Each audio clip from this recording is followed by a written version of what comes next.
Hello, little friends. Welcome to the Story Tree India, where every story grows a beautiful lesson. Sit back, relax, and let today's story begin. Today's story is about the son who was ashamed of his mother. In a small village surrounded by green fields and narrow, dusty roads, there lived a woman named Shanta.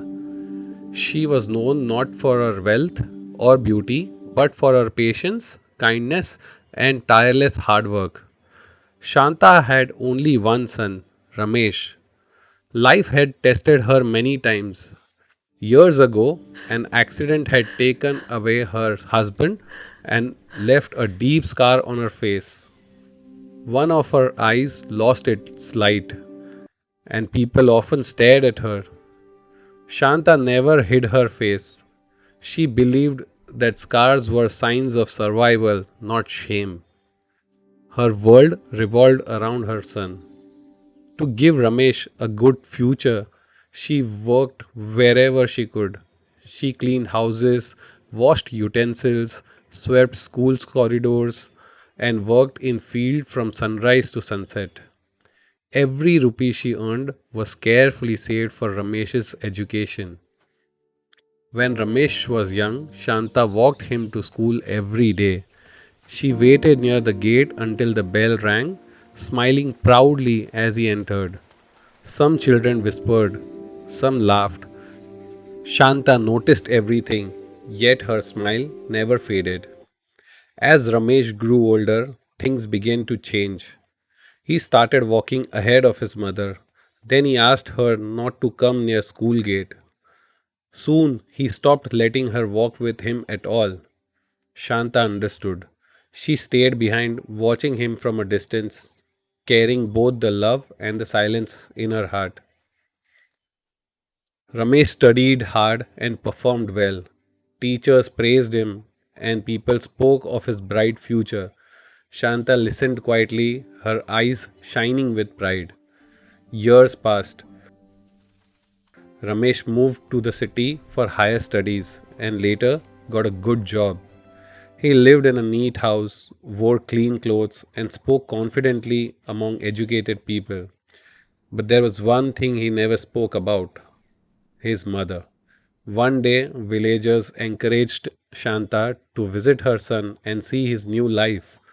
After much thought, she packed her few belongings in an old cloth bag and traveled to the city.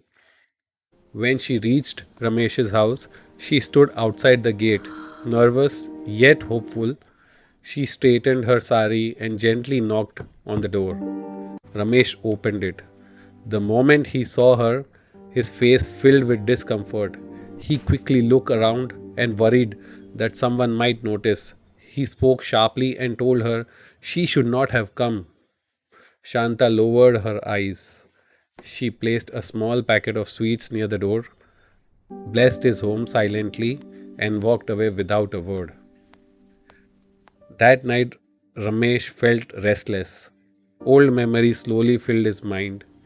A tired mother waiting with warm food, a gentle hand guiding him through difficult lessons, a woman who never rested so that he could dream. The next morning, Ramesh went searching for her. He found Shanta sitting near a temple, resting after her long journey. She looked weak and tired, but her face lit up when she saw him. Ramesh sat beside her. For the first time, he spoke softly. He admitted his mistake and bowed his head in shame. He held her hands and felt how rough they had become from years of hard work. Shanta smiled gently. She told him that a mother's love does not depend on pride or appearance. She said her only happiness was seeing her son become a good human being. Ramesh helped her stand up and took her home with him. From that day onwards, everything changed. Shanta lived with her son. Ramesh introduced her proudly to his neighbors and colleagues. He no longer hid her face. Instead, he respected with sacrifices written on it. He learned that true success is not about what the world sees, but about honoring those who made the journey possible. Shanta continued to smile, knowing her greatest lesson had finally reached her son's heart. And Ramesh learned that a mother's love is the strongest foundation anyone can stand on. So, my little friends, the moral of the story is a mother's love and sacrifices should always be respected because true success begins with gratitude and kindness. This was today's story from the Story Tree India. If you enjoyed listening, don't forget to come back for more stories that teach, inspire, and make us smile. Until next time, goodbye.